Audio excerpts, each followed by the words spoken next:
Hello friends, I'm Dr. Ishan. I'm back with Covidology.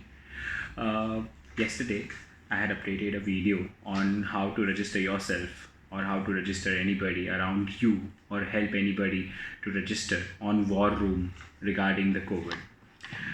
There had been a lot of questions that had been posted and asked that why is it so essential for us to give details of our symptoms or our pre-existing conditions or comorbidities?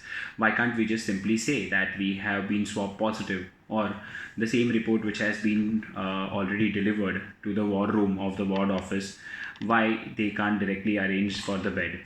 So to brief you all about how the COVID care delivery system is working, especially in Mumbai. So, we have categorized the patients into four categories. The very first category belongs to the individuals. They are called as HRCs, high risk contacts. Now, these are the people who have come in direct contact or who have come repeatedly in contact with COVID positive patients.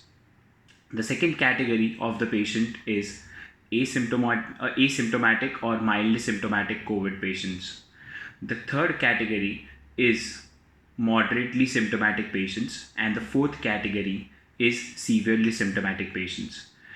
When we talk about asymptomatic or mildly symptomatic patients, the people who are above the age of 60 or people who have a lot of pre-existing comorbid conditions, even if they are asymptomatic or they have mild symptoms, they are still put up in this third category, that moderately symptomatic.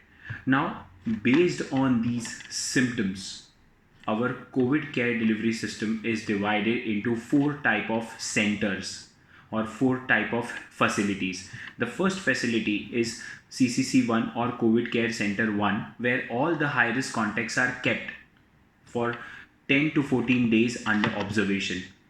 The second category is of CCC2 facility, where asymptomatic COVID positive patient or mildly symptomatic COVID positive patients are kept. The third category is of DCHC, dedicated COVID healthcare center.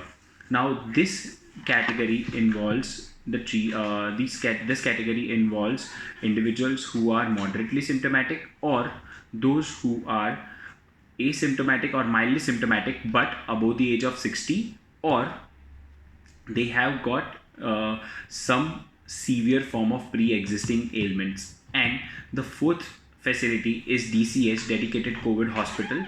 Now this is where severely symptomatic COVID positive patients are kept. So when you call up on war room and when you give details of your symptoms and when you give details about your pre-existing condition, so based on that, the person who is in the war room can select in which of these facility you will belong to. Now since the person is going to be since when you're calling for registering as a positive patient, so obviously for you the second, third and fourth category are only going to be the one where the first patient is going to be shifted. But where to shift the patient, that is the reason why these all details are required. Because if the information is inappropriate or inadequate, it may lead to unnecessary wastage of time. That when a patient is taken to CCC2 facility and when they find that he is grossly comorbid, so that patient needs to be shifted to DCHC, so there is a lot of hours wasted and then sometimes it may lead to complications. So for that particular purpose, for ease of operation, for easy admission process, you have to provide all the current symptoms at the same time, the history or the ongoing medical conditions or comorbidities, and along with what medication you are taking for the same. I hope this serves the purpose, and whenever you find anybody whom you want to help, or for your own self or anybody in the family, I hope you are able to provide all the details to the war room, and hope this video helps you all. Thank you so much.